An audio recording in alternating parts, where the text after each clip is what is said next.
در مسیر خود هزاران پیچ و خم دارم رفیق، دردهای تلخ اما تازه دم دارم رفیق.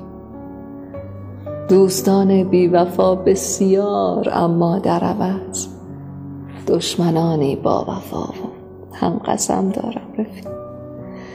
شیطنتهای من دیوانه را جدی نگیر، پشت این لبخندها 30 سال غم دارم رفیق. حال ما با دود و الکل جا نمی آید رفیق، زندگی کردن با عاشقها نمی آید رفیق. دستهایت را خودت ها کن اگر یخ کردند، از لب معشوق هامان ها نمی آید رفیق. یا شبیه این جماعت باش یا تنها بمان، هیچ کس سمت دل زیبا نمی آید رفیق.